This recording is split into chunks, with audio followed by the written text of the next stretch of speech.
Current divider rule. Current divider rule is used when the total current is known in a parallel circuits to find branch currents. Here we can see these are two branches and these two resistors are connected in parallel. Total current is I. Current through this resistor R1 is I1 and current through this resistor R2 is I2. This is node A and this is node B. Let VAB, voltage across this A and B is VAB. So VAB is equal to either I1 into R1 or I2 into R2. So VAB is equal to I1 R1 and also I2 R2. Now by applying KCL at node A, if we apply KCL, Kirchhoff current law, to this node A, then summation of all the entering current at a node is equal to summation of all the currents leaving the node. So here entering current is total current I. So I is equal to leaving current. Leaving current from this node is I1 and I2. So I1 plus I2. So here I is equal to I1 plus I2. Now from this we can say that I2 is equal to I minus I1. But I1 R1 is equal to I2 R2. So here we can write I1 R1 is equal to I2 R2 as it is, and we will replace this I2 by this value I minus I1.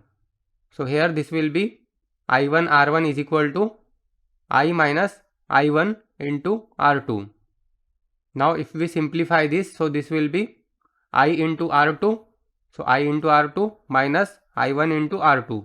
So I1 into R2. Then if we take this on left side, so this will be positive. So I1 R1 as it is. Then this will be plus. So plus I1 R2. So I1 R2 is equal to I into R2.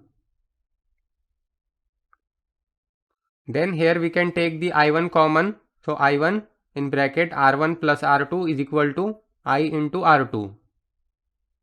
So from this I1 is equal to I into R2. So I into R2 divided by this value R1 plus R2. So from this we can say that I1 is equal to I into R2 by R1 plus R2. So this I1 is equal to total current into opposite branch resistance, which is R2. R2 divided by R1 plus R2. Here we can see that this I1 is equal to total current I into opposite branch resistance, which is R2 divided by R1 plus R2, that is total resistance. Now to find I2, but I2 is equal to I minus I1. So we can replace this I1 by this value. So this will be I2 is equal to I minus I into R2 by R1 plus R2. We have replaced this I1 by this value. Now we can take the I common. So this will be I2 is equal to I into in bracket 1 minus R2 by R1 plus R2. Now I2 is equal to I into, we can multiply this 1 into R1 plus R2. So this will be R1 plus R2 and this minus R2 divided by this value R1 plus R2. Now this R2 and this R2 will get cancelled. This is positive and this is negative. So this will get cancelled. So what's remain? I2 is equal to I into R1 divided by R1 plus R2. So this I2 is equal to total current I into opposite branch resistance, that is R1 divided by R1 plus R2. Here we can see that I2 is equal to I into R1 divided by R1 plus R2.